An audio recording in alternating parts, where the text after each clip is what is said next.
The Uncharted Territories is a podcast about seeing the unseen in the world of matter. Join me, Shara Prophet, the Mind Magic Coach, and my partner, astrologer Scott Tajirian, as we take an esoteric look this season into the life, death, and afterlife of a variety of celebrities and public figures who lost their lives prematurely or unexpectedly. How are you? I'm well, Scott. How Excellent. you doing? Doing well. Good. Doing well. Happy to be here with you, as always. Yes, indeed. So, I'm really excited about this next case, as I am with every case. Yes. But I'm excited in a unique way, I feel like, with every case. And with this case, I'm excited about it because I have a confession to make. I did not know who this individual was until March 31st, 2019, the day that he died. And living in Los Angeles, as I have for over 20 years, I was like, how did I not know who this person was? But I'm just living in a different society, I guess. Right. But you couldn't help but feel the effects of his death, his murder, his passing. I mean, I felt it in the depths of my soul. I cried. Yeah. I feel like crying right now. Yeah. And I didn't even know who he was. Mm-hmm. But we're talking about Nipsey Hussle. Yeah. And I'm getting the chills right now. Well, he definitely shows up whenever he's talked about. Okay. So. Yeah, I'm feeling him right now. Yeah. I'm feeling him right now. Yeah. I did a mushroom ceremony in April of that year, and I swear he visited me. Oh, yeah. You know, he was so heavy on my heart. I've read so much about him after his passing. I mean, you drive down the street, you know, this was pre-Kobe, you know, Yeah. and so I remember driving down the 101 freeway, and there's a white billboard with the profile of a man's face with the head hung down is Nipsey Hussle. You know, it's just his image. I mean, that's how LA was feeling when he died. Yeah. It just like ripped the heart out of this city. Yeah. And even though I didn't know who he was, I felt it. I felt the pain. I felt the sorrow. And I'm honored to find out what he shared with you when you met with him. I want to know what he was wearing, how he addressed you, everything that he had to share with you. Just such a fascinating individual that came from humble means and rose up in a way like a king. Yeah. And his astrology shows that he was a king. Interesting. He is a king. Yes. So we'll get into that more, but first I want to hear what you have to share about meeting him and what that was like. Yeah, you know, I knew about Nipsey Hussle. I didn't know much about his music, but I knew about what he was doing in the community because I actually live close by to that Crenshaw district. I live in Leimert Park, which is considered part of the Crenshaw district. Yes. So where his shop was, I used to go over there all the time and get food and things like that. So it was a huge shock Oh my God. to the community, a very huge shock. But he definitely makes his rounds in the spirit realm. So he talks to everybody. Like, it's a lot of people that I know personally and other readers that I've heard talk about him. So he is making his rounds because he has a lot to say. The way he was taken out was so sudden. So he had a lot of adjusting period that he had to go through. So this is going to be interesting, a little heavy because it is so new. It's fresh. And he was so young and he was doing so many beautiful things in the community. And it's just like, it's sad to say, but whenever we have somebody rising up like that, something happens to where they're, you know, snuffed out. But it's an energy. It's not necessarily people. It's an energy that wants to keep certain things the way they are. They're forces that are not seen, that want to maintain a certain culture or a certain behavior pattern in communities and in groups of people. So whenever a person like this comes along who can be highly influential and can make real changes, like real change, they tend to not last very long, unfortunately. But it's this energy that is determined to keep it that way. The energy is determined to keep them from not lasting long? It's determined to keep the change from happening. Right. So he was like a power that came in to a greater power that was trying to stop him from shifting the energy the way that he saw it needed to be shifted. Absolutely. And it was more than just some jealous guy shooting him on the street. No. No way. Not right. That doesn't make sense. When it happened, I was like, it's more to it than this. I really want your perspective, you know, living in Leimert Park, close to where... the Marathon store. The Marathon store. So, tell our listeners what he was doing in the community. Can you share, like, from your own perspective, what that was like? What, like, the impact that he was making? Because he is a rapper. Yeah. Okay, awesome. You know, but like so much more than that. That's a great thing.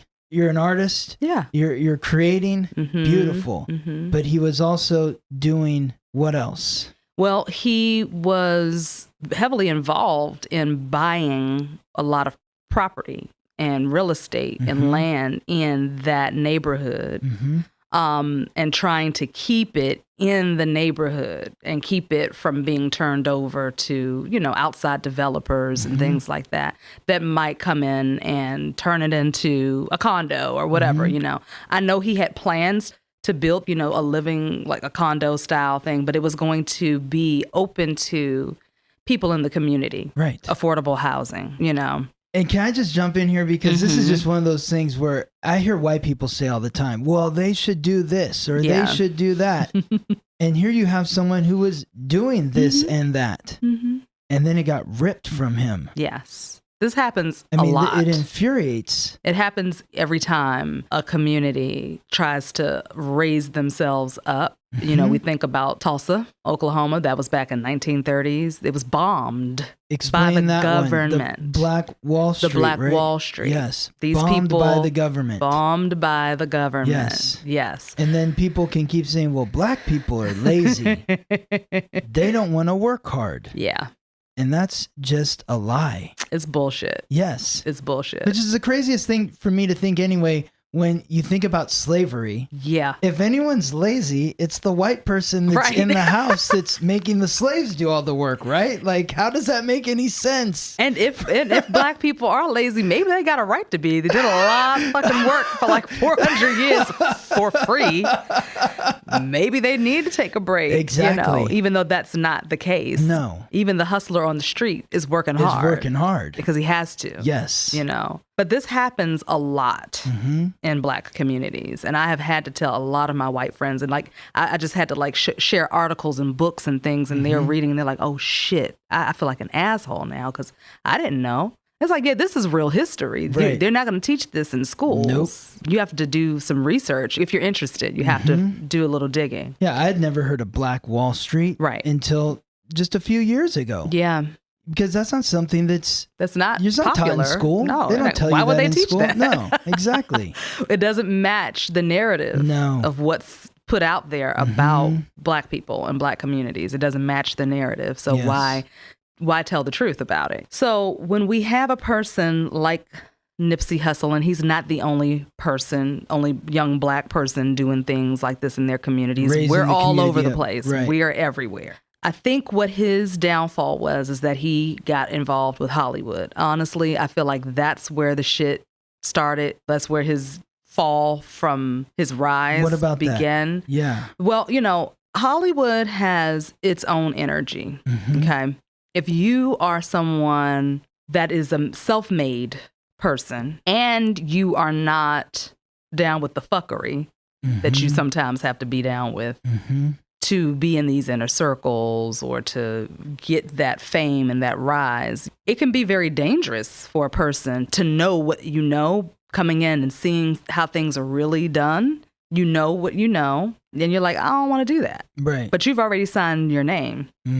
So there is no way out of that. So there's some type of agreement that was made without complete knowledge of what the agreement was. Absolutely. Some type of agreement. And this is the other thing. This is why I teach so heavily about spiritual protection, because so many people are wanting to get involved in the industry.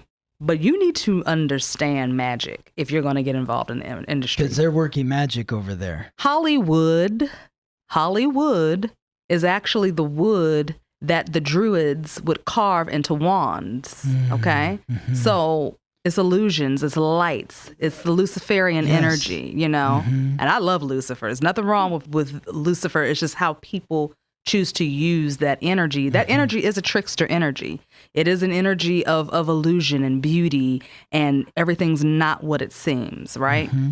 It's about aesthetic, the way things look. So they take that energy and they multiply that times 1,000 to create this illusion of glamour, glitz, and glory, when really it's a lot of shit that takes place, some ugliness that takes place. Now, I'm not saying that everybody in Hollywood is like this. No. Mm-hmm. And listen, I love movies. We live here. Okay? We live here. Yeah, exactly. I've been a part of it. Yeah, I've been in the music industry. Totally. I've been on TV and I worked in that industry too. So yes. I am not, I'm not like poo-pooing on it. No. I'm talking about the energy of it, and I'm talking about how some people in the industry are utilizing magic. And listen, all of us should be. Right. If anybody is using magic in the world, your ass should be using it too, so you can understand absolutely what it is and how it can be used against you. Yes. So I feel like if you're wanting to get into this industry, then even if you don't want to study it, and if you don't want to necessarily do the work for yourself, you need to hire someone who can do that for you. Mm-hmm. But you don't want to just step into this. You're basically stepping into a room full of people who got a bunch of Uzis, and you have a little tiny steak knife. Like, you know what I mean? These are people who have been doing this for a long time. Mm-hmm. They know what they're doing. They're very educated, and they're 18 steps ahead of you. Before that contract is signed, your entire destiny is already planned out for you by someone else. Yes. So understand what you're dealing with and get prepared and armored, and then you step into that. And you then, now they're like, something happens where they can't penetrate. You know what I mean? So protection is real. Yes. Very, very real. And he didn't have that. He did not have that walking into this. And he realized it too late. So what was his perspective walking into it? Did he get into that at all? His perspective walking into it was that he needed more platform, you know, more visibility. That because he was self-made. It wasn't about money and all of that. He, you know, he had money. He was making money on his own. Right. But for him to take things to the next level, the education piece, the awareness piece, he needed to be more visible because a lot of people didn't know who he was outside of LA, you know, and unless you're like into underground rap and stuff like that, then you probably knew who he was. But a lot of people wasn't aware. I lived in LA, I didn't even know who he was. Yeah, so. Exactly. Yeah. So for him, it was about, let me be more visible. I have an in to this establishment. Why not? Why not use that as a platform? Yes. You know, but people had other plans for him. Simple as that. So we'll get into the other plans. We'll get into that. But first, how he approached you? How did you bring him in? How did he seem? What was he wearing? All that, all those details that I love. Well, he was coming in for me probably about 4 or 5 months after his passing. He started kind of showing up in dreams and just kind of like coming in while I was meditating. And I'm like, whoa, what are you doing here? Like, yes, okay. Totally. So I was already doing like candle work for him and like had a candle for him on my ancestor altar and doing some protection work for his family and stuff here on this side of the veil.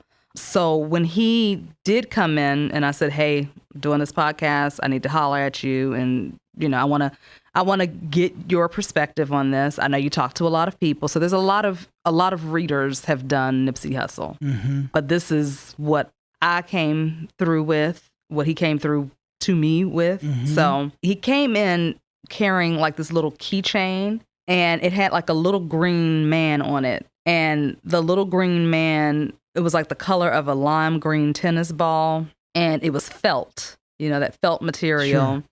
And had stuffing, and the little man like wore like white shorts and white tennis shoes. It's great. I don't even know what this is. So he said he called it my little green man. Okay. So he walked in with this keychain and just kind of had it. And I'm like, what is this? And so he said that this is something that he would carry with him at some point in his life. I don't know if it was like during his younger years, maybe he had this keychain or what have you, but it was representative of a period of his life that I guess was significant. And which makes sense because we started talking about his past life. But before we get into that, let's talk about how he came in. He came in very light because I feel like he had already gone through the heaviness of being taken out in such a violent way. There's a lot more to that than what meets the eye, than what we're shown. In such a violent way. He came in kind of like, I got a hang of this now. Like, okay, I've been doing this other life thing for a minute. I'm good. I'm straight. So he came in with that good energy, which was nice. And he just had on like some long shorts and like a jersey and a white t-shirt underneath. So he was like kind of like chilling, like he had just come off the basketball court or something, or on his way to the basketball court. Because they do that on the other side, I love it. And the running theme of his life was retribution. Retribution. Yes. Retribution. Retribution was the running theme. And so he said, in my past life, I did some things that I had to pay for in this life. Wow. Yeah. Okay. So what came through, what I saw was this Mongolian warrior. He was a dictator who was very ruthless and money hungry and bloodthirsty. And he said, I did things in this lifetime that came back to bite me in the ass too. So meaning in this past lifetime. The one this that we knew as Nipsey Hussle, yeah. the Ermias Ashkedom is his real name. Yes. That's his birth name. And so he starts at his childhood and he talks about how his mom and dad, they were very much in love. Before we get to that, I just want to, because you're hitting some notes right now. Okay. You're hitting some notes on the past life stuff. Okay. So, because I see this. I see what you're talking about. I mean, Saturn, the planet that represents karma, the authority, is in the 8th house in Nipsey's code. It's the 8th house is the house of death. It represents past life, past life karma. Saturn is the authority. It's in Scorpio, which is the 8th sign associated with the 8th house, the house of death. So a heavier placement. He's working out karma with karmic bonds and the theme of authority. Who's in authority? It's in alignment with his son. I mentioned earlier that he is a king because his son is in Leo. And Leo is symbolized by the lion. The lion is the king of the jungle. The sun rules Leo. So it's in a position of power. His moon, which is his emotions, the sun's the identity, the moon's the emotions, is also in Leo. But the sun is in very stressful alignment with Saturn. So he had an issue with authority. Maybe it's past life karma that he's dealing with, that he had to right the ship in this life in some way. But it's a difficult assignment to have Saturn squaring the sun, your identity. It's like somebody's kind of stepping on your face for a big portion of your life. And it's work to get out from under that foot. And then his south node, which is his past life karma, was also in Scorpio in the 8th house. So in this life, he was supposed to be about making money for himself, creating his own financial security, as opposed to for everyone else that he's connected to. And then Pluto's in the 8th house as well, in Scorpio, in the house that it rules, the sign that it rules, and Pluto is the god of death. So that's where I see this, the stress between his identity. So in his current life, this lifetime, he was supposed to be focusing on building his own financial sustainability as opposed to community. I mean, you can share that with the community, and you know, there is actually an indication of that in his astrological code, because Jupiter, which is the planet of luck and expansion, was in Aquarius. And Aquarius is the sign that represents the community. So Jupiter is in alignment with his north node in Taurus. but they're in alignment in a stressful way. So it's like, yes, share the wealth, but there's some sort of challenge involved with sharing that wealth. Some sort of challenge involved with sharing that wealth. Well, we know what that is. I mean, like... Yes. What happened? What happened? What happened? Yeah. Absolutely. Simply because he was trying to do that. Absolutely. It didn't fit the idea of what everybody else had planned. Mm-hmm. Yes. Wow. Okay. Childhood. So he starts off talking about mom and dad. They were very in love, very passionate, yet volatile and sometimes tumultuous, their relationship. He said his dad was a good man, grounded, stable, like salt of the earth, stern, king-like. So it's interesting that you say that he was a king because he comes from a king. Yes, for sure. He said, my dad taught me how to be a man, how to build things and dissect them. Mm-hmm. And my mom was very loving and kind.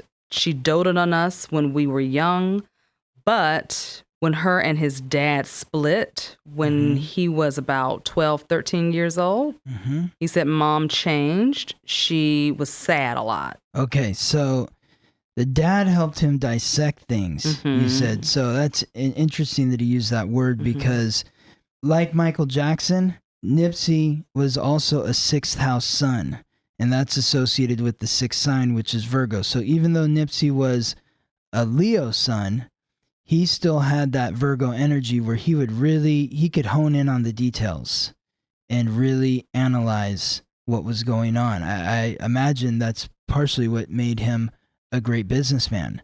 It sounds like he had kind of two experiences in his upbringing, before the divorce, after the divorce.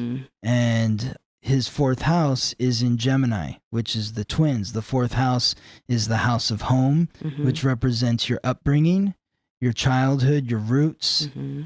And in Gemini is the twins. So they're two sides, very different. Two people, very different. They look the same, but they have totally different personalities. So that indicates two separate experiences in the childhood. And there's some volatility with his relationship with his mother in some way. There's some sort of there's some sort of heat there because Mars, the god of war, is nearby the moon, and so that can create a little bit of energy and conflict. Oh yeah. Yeah, he goes into that as well. Okay. Yes. So he said that she kind of started drinking for a very short stint, probably like about 6 months. So his grandmother kind of had to step in during that time. He said it was rough. And that's around the time that Sam and I, who is his brother, started hanging out with the gang boys, as he calls it. Then he goes into talking about his gang life. Did you want to touch more on the mom situation? No. Okay. No, go ahead. Go on. Yeah. All right. So gang life.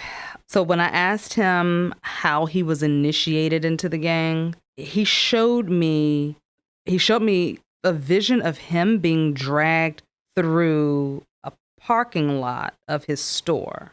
So, okay, this is different from the actual initiation. Is like he just took me to a flash of something else later on in his life. Okay. So, okay, it was dark outside, about maybe like 3, 4 a.m. So he has bruises over his right eye. He's wearing a white t-shirt, blue and red basketball jersey with red shorts. I can't see who's dragging him. He just kept showing me the skin being peeled or scraped off of his back. Jesus. Yeah. So like flesh and bone were exposed. He said his back was peeled and sliced off after he died. So I know this is like going straight to the death, but this is what popped up when I said, tell me about the how you got initiated. It's kind of interesting, though, that he would go to that as the initiation. It's almost like, was that an initiation in some way? I mean, probably more like a sacrifice type of a thing. Yeah. Yeah. So he said, they took parts of me. I was sacrificed. the same way I used to sacrifice people in my past life. When he was the Mongolian warrior? This was retribution. Jeez. The Mongolian sacrifice. So then he goes more into this, and I know this is out of order, like we usually kind of, but this is kind of how it came in. Yeah. Roll with it. So he says that the Mongolian sacrifice, as it relates to that gang initiation. Okay, so this is the gang initiation. Then he flips back to that, to the actual gang initiation. So he said that I had to beat up an innocent, and I don't want to talk about that. I can't believe that I did that. Wow. I still cannot forgive myself. I was young and dumb, and I know you can't believe that I would do something like that. He's talking to me. I know you can't believe that I would do something like that, but I did, and I don't want to talk about it. Let's move on, please. So then what flashes in, and I feel so bad for him because I know his spirit and his heart, and he is still torturing himself over this. He didn't want to do this. But I'm seeing an elderly lady at a bus stop. And I think she could have been the innocent. She could have been the innocent, or she could have witnessed the innocent being beaten. Yes. So he doesn't want to talk about that. He's still like, okay. She's kind of like, I don't want to talk. Okay, I get it. Yeah, I get it. It's heavy. That is heavy, and he loves his grandma. So like, he can't think about that. You know what I mean? So all right, Nipsey, we're gonna keep moving. All right, so let's talk about relationships. So he talks about his mom. He said, I loved my mother, and she loved me, but we definitely had a tumultuous relationship. Wow. Yeah. Wow. He says, I had a lot of resentment towards her for her alcohol problem and him having to leave home for that 6 months. When she came back home to us, or we went back home to her, he was very angry. And so his brother and sister, he said they were just happy to have her back. They kind of like welcomed her, But a part of me wanted her gone again, dead even. Wow. Well, the moon, which represents the mother, is, as well as the sun, also in stressful alignment with Saturn, the authority. So it's bumping up against his Mars, which is the god of war, but it's even closer in an even more stressful way with Saturn, which is the planet of authority. So he felt restricted by her in some way, shape, or form. Yeah. Well, I feel like that restriction came because he says during that 6 months, I went through a lot without my mom around. And I feel like growing up fast, pretty much. 6 months is a long time to... When you're a young, kid, and you're used to having both of your parents, and now they're not. And then your mom is gone now because she's dealing with her own demons, right? So that's a lot of stress on a kid. And then he said, my dad was present and my grandmother was, but nothing's like having your mom. Absolutely. Yes. And he said, I don't think I ever really forgave her fully. My brother and sister went back to live with her, and I tried to go there for a few months, but we got into it so bad, I ended up at one of my boys' houses or at his grandmother's house. Okay. So he said, eventually, I just stayed with my grandmother full time, visiting my mom when I went to see my big brother and my sister. So that was kind of the family dynamic there. And then we go in and we start talking about intimate relationships. Okay, so here inserts the women that played a role. Before we get there, okay, I just want to talk about what I see from relationships, and then you can reflect back. So first of all, Venus is the planet of relationships, and Venus is in alignment with Nipsey's ascendant. Nipsey's ascendant is in Pisces, just like Michael Jackson, just like Whitney Houston. Very sensitive individual, very intuitive, very compassionate. Venus in alignment with the ascendant adds some charm, and he's more in touch with his senses in this way. Now, Venus is in Cancer, which is the nurturer. So he wanted to be in relationships where he could nurture the partner and where he felt nurtured by the partner. You know, another way I guess you could see that is like his mom maybe wasn't around, and so he's looking for that in his personal relationships. Venus was also in the 5th house, which is the house of children, which represents the energetic expression of children, which is fun, play, games. You know, he's somebody who would probably put whoever he is in relationship with, he was a bit of a romantic in that way. You know, really wants to showcase his partner and takes a lot of pride in his relationship. Now, his 7th house, which is the house of marriage, that is in Virgo. So that would indicate that he wants to be in a relationship with somebody who is really put together. Yeah. Really put together. You know, she can't be a mess. She needs to take care of herself, you know, and it's not just like the physical beauty. It's like her life is together. Yeah. Her life is together. She's organized. She's got it organized. Our relationship is organized. And that's the gist. That makes sense. Okay. That makes a lot of sense. Yes, indeed. So you will know what I'm talking about when I get into this. Cool. And one other aspect I can talk about real quick is just the 8th house is the house of death. That represents the death of the singular self, the rebirth of the unit. So when he was in those bonds where he felt like, I'm not just doing this for you because I'm getting something out of it. I'm doing it for you because it's good for you, and what's good for you is good for us. Yeah. In those relationships, he was all about balance and fairness and equal partnership in the relationship, in those bonds, about, you know, being eye to eye with somebody. Okay. Yeah, that makes a lot of sense. So enter 4 significant women. Okay. So one is Tanisha, who basically grew up with him, and that was his first child's mother. Okay. Lauren London, someone named Nicole, and someone named Marty or Martha. Okay. I don't know who these people are, but he's bringing these names to you. He's bringing these names up. So I don't know. I'm not looking them up. I'm not looking them up. This is what came through. So I don't know, you know, if anybody knows who these people are or whatever. Right. So Tanisha grew up similar to the way he did. He said similar to the way I did, only her mother was a prostitute and a drug addict. Okay.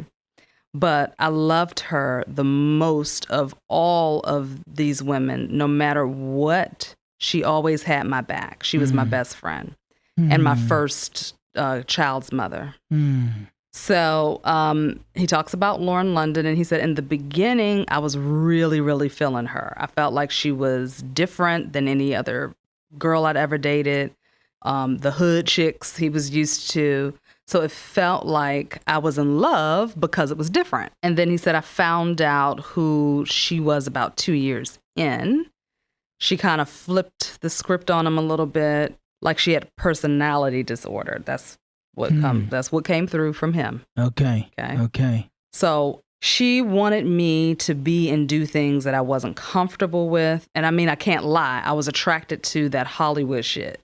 And that was part of the reason why I was digging her too, because that was kind of an end, you know. Like, she was a part of it. Yeah. She's a movie star or whatever, or had been in movies, I should say. He said, I just wasn't about to sell my soul. Wasn't going to do that for the fame. I didn't need money. I just needed an in. And she was that. She was my ticket in. And we weren't together for real, but just for the cameras and the show. So at the time of his death, like leading up to that, they weren't necessarily together. He was actually dating somebody else at that time. Okay. But they needed to, you know, the Hollywood thing, they needed to make it work because it was on the red carpet. And like they looked great together. Right. I don't know if you've ever seen pictures of them together, but they looked amazing together, you know? So it was beautiful couple. It was a great pairing.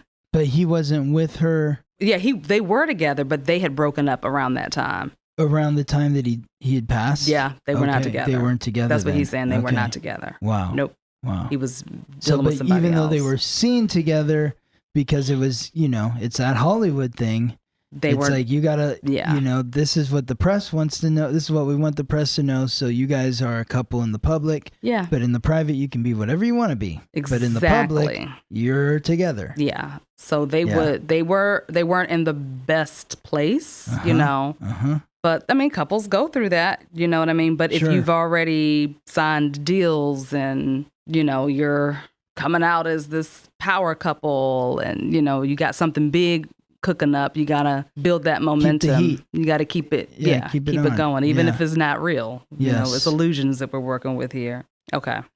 These are the parts that, okay. Lord have mercy. All right. He's saying just do it. Okay. Let him just do it then. All right. So he's kind of talking more about his relationship with Lauren London. Mm-hmm. And so I asked him, do you think she might have, because he said something about him having to die. Like he said, I agreed to die to be the sacrifice to save my son. So this is when he's alive, he agreed to die. Well, this is his decision kind of being made. Like, okay, I'll go into why he is saying that in a little bit. Yeah. But this is what he said. I agreed to die to be the sacrifice to save my son. Mm-hmm. So I'm like, well, who would give him up to be sacrificed? It would have to be one of the parents to say, hey, I'll give my child up or whatever. So then I asked, do you think that his mother would have had him sacrificed eventually? And he said, I don't know, but a part of me didn't doubt that she might consider it. Wow. Okay. So then I said, well, did someone threaten your son? His name is Cross. Did somebody threaten your son's life? He said, no, but I knew it was coming, especially after what I've done, the deal I made. So again, he's referring back to his past life, as well as some of the deals that he signed. He said, I signed my own death contract with the devil himself. And when he's saying that, is this happening in body? Or is this happening like prior to life? The contract? Yes. It is happening in body. These are the contracts that he signed before his death here. So, all right. It's getting juicy now. So, again, this is... I just have to say this. Yeah, say it. This is for entertainment purposes only. This is information that I'm pulling through the spirit communication. I don't know any of this to be true. Right. So anybody out there listening that knows any of these people, I don't know these people. I'm just talking to Nipsey Hussle, and this is what he's telling me, and we're just reporters. That's it. Yes. Okay. So he's saying that, am I correct to assume like he's making a deal with somebody in Hollywood who he views as the devil, and he made the deal to sacrifice his own life for something, but is this similar to like the Kennedys, where it's like they didn't really know the deal they were... Exactly. He didn't know. He didn't know that he didn't have to give his life away type of thing? Well, I don't even think he knew that he was doing that, because I think he always said, I would never sell my soul. So exactly. But there are things in these contracts that weren't necessarily, they're kind of hidden. You know what I mean? Okay. They're hidden in the contract. So these are things that he signed, and I feel like he even signed things before working with whomever he was working with that led him to this. That led him down this path. So there are people both that he worked with before getting into the whole Hollywood thing that kind of ushered him in to the Hollywood thing, and then there was more contracts signed. So either way, he was just kind of like, because I'm seeing the devil card of like the being shackled, pretty much, just being locked down. Either way, you slice it. Now, is it naive for me to ask, do you have a lawyer that's looking over this stuff? And is the lawyer part of the devil's team? Or am I not capable of reading this contract myself and understanding what's being asked of me? what I'm agreeing to in some way? Like how is this hidden in the contract? So it's not necessarily the wording. Okay. It is the wording, but it's not the wording, if that makes sense, right? It's basically put it like this. You have a really big company and I want to be a part of this company, right? Yeah. And you present a contract in front of me and I'm like, cool, contract looks great. Let's do it, whatever. Right. Okay. Now I'm a part of the company, but see, I wasn't privy to everything that you guys do in the company. Right. Okay. So now I'm contractually binded to doing this for a while, but I don't really like what I'm seeing. And I'm like, I get the fuck out of here. These people are crazy. I don't want to do this shit. You got a contract. No, dude, you have a contract. You and in you this. Can't say, well, that's not in my contract. Well, you're contractually obligated to do. You're in the family. Yeah, exactly. You're going to do what family does. Yeah. And if you don't, the only way out of this is out of here. Yeah. Period. You know. Out of the physical. Didn't like what was happening in there. Wow. You know. So on the astral, he already kind of knew. Like his soul already knew he was getting into this, that he needed to do this because of the retribution, right? He needed to pay for what happened in his past life. He took a lot of lives in his past life. It's interesting because Mars, the god of war, is in stressful alignment with his soul's purpose. Mars and Mercury. Mercury's the messenger of the gods, but guide of souls to the underworld. And Mars is the god of war, and they're both in stressful alignment with his soul's purpose, as well as the god of thunder. Interesting. Yes. So that could indicate a heavy price to pay for following your soul's purpose. Yeah. Which is to make money. Yeah. To create security for yourself. Yeah. There's going to be severe conflicts in doing so. Yeah. The energy around him, it just wasn't going to let up. You know what I mean? It was like, you got to pay for this. Like, this is your debt right now. Okay. You know what I mean? Okay. So he knew this, not necessarily consciously, but unconsciously on a soul level. He knew, okay, this is what's going to happen. And so the closer it came to that time, he was feeling the pressure. He was feeling like, shit, okay, this is it. This is that time. And then he also knew that if he tried to run or not, then it would affect his son. It's going to affect his son, and he didn't want that. So he just had to let it happen. Exactly. And so he says, I was worth more to them dead than alive because I would have figured out a way out of the contract had I lived. He said, I would have gotten out of that contract. Very smart man. He was like, I'm not a dumb person. I would have figured out a way out of it. I would have found a loophole. Yeah. And then he said, they knew that I would outsmart their asses and they would have lost their cash cow. Now they can play on the sympathy of those who loved me to get paid. I was also going to blow the whistle on these people. Damn. And their fuckboy ways. Damn, because this is crazy. Because the day that he died, Mercury, the planet of communication, was at 16 degrees in Pisces. His ascendant, his face, his body, his personality, the essence of his soul, 16 degrees in Pisces. It was moving right across his face into the first house, the house of personality. So when he says, I was going to blow the whistle on their asses, like it's almost like they took him out right before he was able to do it. Yeah. Because Mercury was literally crossing in. So when Mercury, before it crosses into the first house, which is the house of personality, the house of courage, the house of self, it's in the house of the unconscious.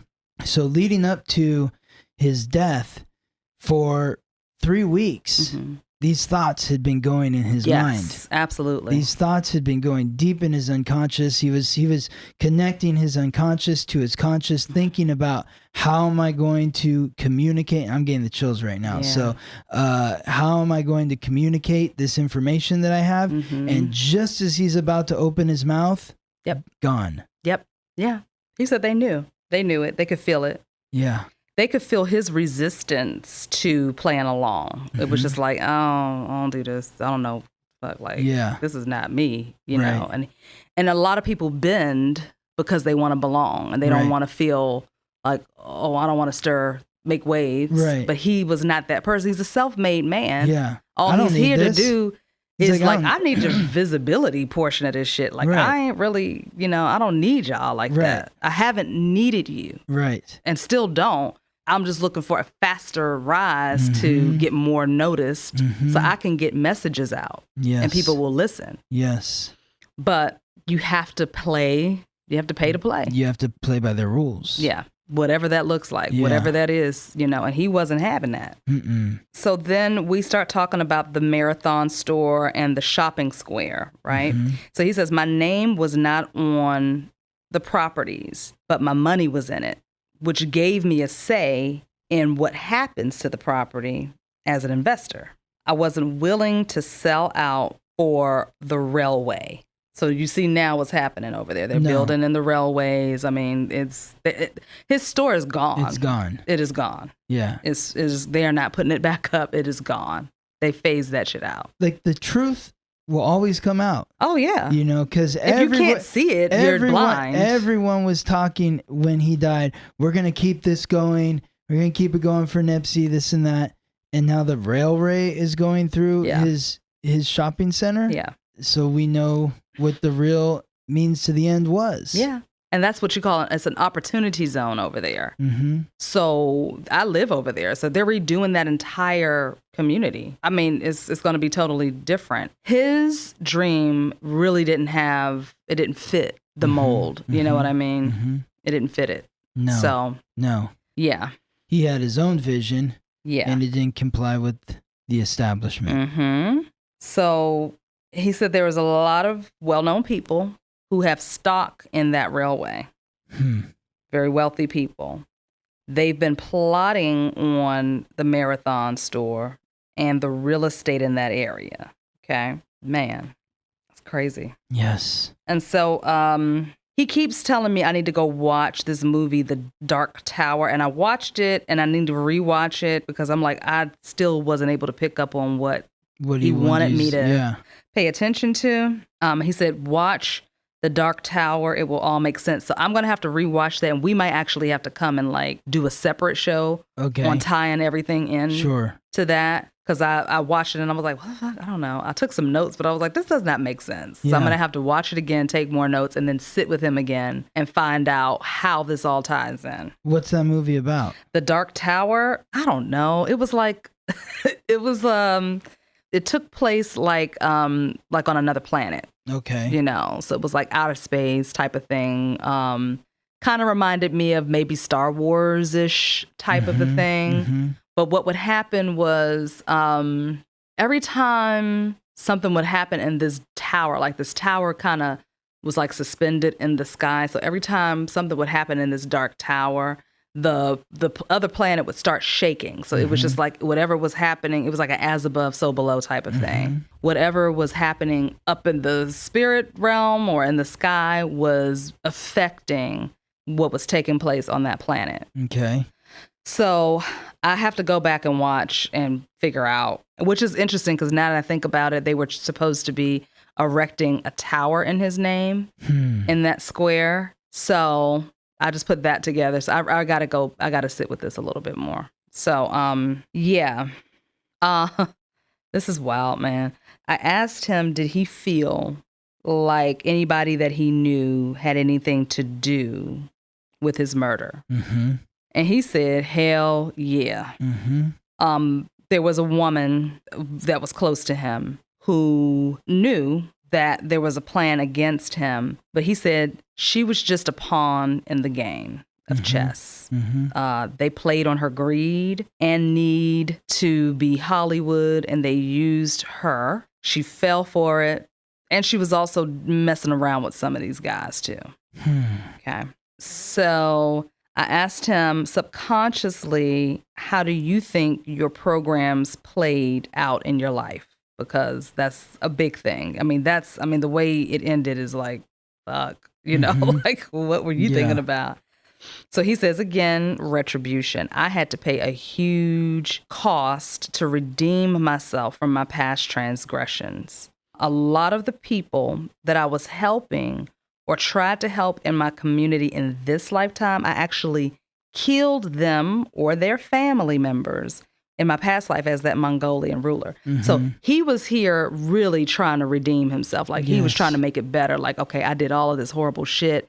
You know, this is my journey. This is my path, you know, but I think that also caused him great strife trying to be the savior. Yes. You know what I mean? Yes. When really he was supposed to be saving himself. But he was trying to save everybody else. And that again is the North Node, South Node. The North Node, South Node. You know, he needed to focus on his own material security. Yeah. As opposed to the people that he was bonded to. Yeah. These people that he'd brought over from his past lives. It really wasn't about working out that karma. It was about him just learning how to take care of himself. You know, like I think about this Mongolian warrior. Yeah. It's like if you're just taking care of yourself, you don't need to go kill anyone's family. Right. You know, that's greed. Yes. That's a different thing. You know, it's almost like the lesson that he was learning here was just take care of yourself, take care of your own material financial security, and live your life. Yeah. You know, you don't have to make up for what you did in the past. Yep, exactly. I mean... And I think that because he was, again, going against his real path in life, it was just, it just took him down this very dark, dark path. Well, and that is the thing because, so the 8th house and the 2nd house are the 2 houses that rule money. And the 2 signs that rule money are the 8th sign, Scorpio, and the 2nd sign, Taurus. So his South Node was in the 8th house in the 8th sign. So it couldn't be any more clear. It's Scorpio. The North Node, the soul's purpose, is in the 2nd house in the 2nd sign, Taurus. So the 8th house also represents magic. It represents the occult. It represents the underbelly, the underworld. So the more you're messing around in the underworld, the more you're living on the wrong side of your nodes. If your South Node is in Scorpio and your North Node is in Taurus or the 8th or 2nd house.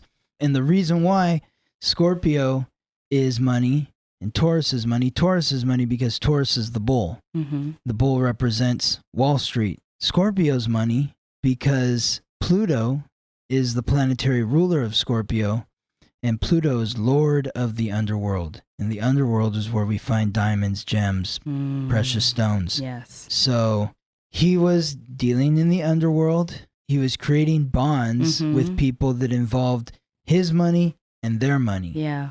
And when you're tying your money into other people's money and their money into your money, and your South Node is in Scorpio in the 8th house, you're living at the wrong end of your nodes. You just need to be focused on your own money and no one else's. Yeah. That's it. It doesn't mean that he can't help people in the community. You can do that. But if you, like you mentioned, he said that he was invested in that property, but it wasn't in his name. Yes. That's Scorpio energy right there. Yeah. That's 8th house energy. That's like, my money's tied in with somebody else. They own the contract and I'm paying into that. Yeah. That's Scorpio energy. Yeah. It needed to be, no, this is just my own thing. Yeah. I don't owe anybody any money. This is all in my name. Yep. Period. And I have no partners, no investors. This is just mine. That's it. I have no one to answer to. Period. Yeah. Well, I mean, I really wish this would have worked out differently for him because... Oh my God, yes. Man, you know... What a treasure. A huge treasure. It was a great, great loss. A great loss. And I asked him, you know, how are you feeling right now? He said, I'm better. I'm lighter, stronger, and I have more clarity now. And I've been talking to a lot of psychics, and you guys have helped me tremendously. So a lot of people have helped him, like, adjust, you know, and tell the story and tell the truth about it, you know, because there was so much illusion and delusion around his death and the people in his life and things like that, you know, and a lot of people are like, no, that's not really what it looks like. That's not really what it is. So he's happy that his side of it is coming out. And then I asked him, is your family still in danger? And he said, yes, they are, but only if they talk. Mm-hmm. They've been given a lot of money for their silence, especially his brother, but I want them to stay quiet. That's why I've been talking to you guys, because he's like, I want them to be quiet. Yes. Because they know. Mm-hmm. Yes. They know the truth. Yes. You know what I mean? Mm-hmm. But it's not in their best interest to say anything. That's why they've been super quiet. Yeah. Otherwise, they'll be threatened. Exactly. So he's like, I want them to be quiet. I will do the talking. So that's why he's so active right now, because he's got to let the truth out. Yes. And it's more than just letting the truth out about his death. It's about breaking down this thing that we do where we're kind of worshiping these celebrities, or we worship the people, in Hollywood. And you see that crumbling now. You see people are not as starstruck anymore. People are like, these motherfuckers a little, okay. Yeah. So that's happening. That's the energy, the new energy that's coming in now. People are not as easily sold on the bull crap. Seduced. I mean, the majority still are. Oh yeah, but there's still a lot of people that are. But a lot of people are waking up. A lot of people are like, yeah, that sounds a little fishy. I don't know if I believe that. They're fully aware when they're drinking the Kool-Aid. Exactly. Exactly. It's like they're not buying into it in the way that they were in the past. They're not blind. Yes. You can see, because it's not difficult to see this shit. You know what I mean? Like, if you pay attention long enough and put two and two together, and you're like, something's not right. Like, the moment he died, I was like, no, something is completely off with this shit. This does not make sense. Right. I immediately knew that it was something around real estate. And I immediately knew that it wasn't just some jealous gang member coming to shoot him. I already knew that it was deeper than that shit. And it was like higher up people involved in it. And people were like, no, it was just some random dude that I said, no, that's not. You snitched and that sort of thing. He's not even in that. Yes, he was gang affiliated. Not taking that away from him, but he just wasn't in that realm anymore. He was in a different realm. Yes. And I could see that, and I just knew it was something else going on. And yeah, I mean, the media, the narrative, they spin it as gang related. That's always the easy go-to. Yeah. Yep. Oh, it's just gang banging. But when you follow the money, what's the money tell you?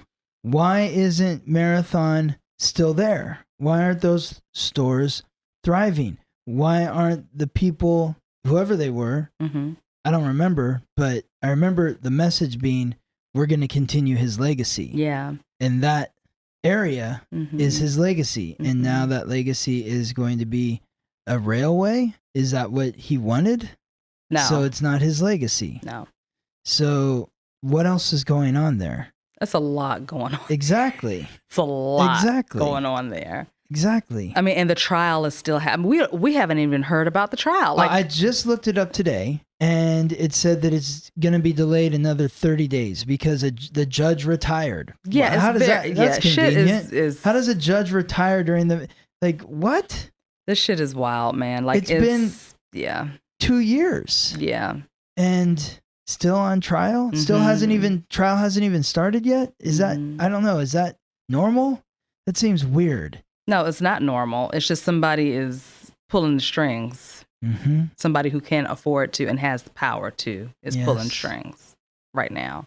So, I don't know if we'll ever truly bring the people who are rightfully responsible for this to justice. I don't know if that's going to happen. I get a feeling it probably won't ever happen. Is there like cloaking and that sort of magic being done? It's a lot of spiritual shit around this. A whole lot of cloaking, a lot of confusion, a lot of, even the videotape has been fucked with. Of the murder has been fucked with.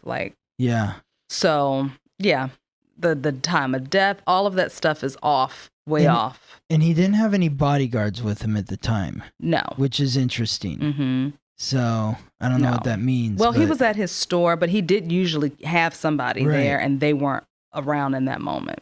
So it's a lot of pieces to the puzzle. You know, a lot of people are involved in this. But, you know, and it's even deeper than the money and the real estate thing. This was a sacrifice that needed to happen on so many levels. How so, though? Like, sacrifice because he signed this contract and wouldn't agree to the following through? It's not even that. It's beyond that. It's beyond that. It's like off the planet type stuff. It's out of body type stuff. It had to happen because the path that he took. The path that he took was like, okay. And that was a path that was chosen even before he came here. Before he came here, but also, like you said, reinforced. He wasn't really all the way in his full purpose because he had such an agenda. You know what I mean? Like, I got to make this better. He had great love for his community and this need, this unconscious need to redeem himself. Right? That unconscious need to redeem himself. So that is what took him down that other path. And that was, okay, well, now I'm here. And the sacrifice needed to be made in order for certain events to unfold, if that makes sense. Because if you notice, he died of 2019? Yep, March 31st, 2019. Yeah. So let's just think about all that has taken place since then. A lot. Think about what's taken place. Wow, so different. And it's not just him only, but his death played a big part in like the grand plan. You know what I mean? So it needed to happen. Didn't have to, but because of the path that he took, it needed to happen. It was like, okay, so now it was like that butterfly effect. Like, you're going down this path, now this needs to take place here. Okay. Wow. A lot of people being exposed. A lot of shit is happening. Jesus. So much has happened since his death. So much has happened since Kobe's death. Yes. You know what I mean? That was the big news of 2020 until basically 2 months later when COVID happened. And then it was like... Not even a month. Yeah, it was... COVID hit mid-March. Yeah, it was March 11th, COVID, and Kobe died January 26th. Yeah. So it was like 5 weeks later. Yeah. Wow. Yep. Crazy. Insane. Yes. Very, very crazy. So, you know, it's just interesting, but hopefully people will keep talking about this. And even if the people who are really responsible don't come to justice, we don't bring them to justice, at least we know what this is all about. Yes. So, and what we do with that information is up to us. So, wow. Yeah. This is a deep episode. I know. Thanks, Nipsey. Yes, thank you, Nipsey.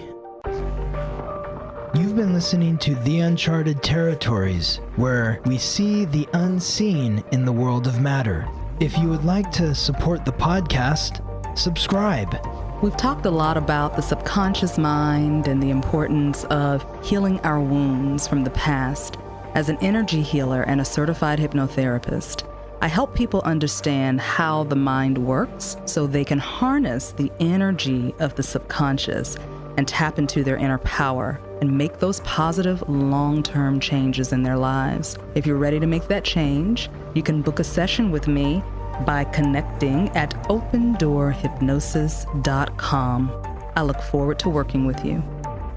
If you'd like to learn more about who you are, where you come from, why you're here, and what you're meant to do with your life, contact me, Scott Tajarian, at theweeklytransit.com, and we will take a close, detailed look at your astrological code. My purpose is to help you understand who you are so you can accept, appreciate, and love the divine, unique miracle that is you.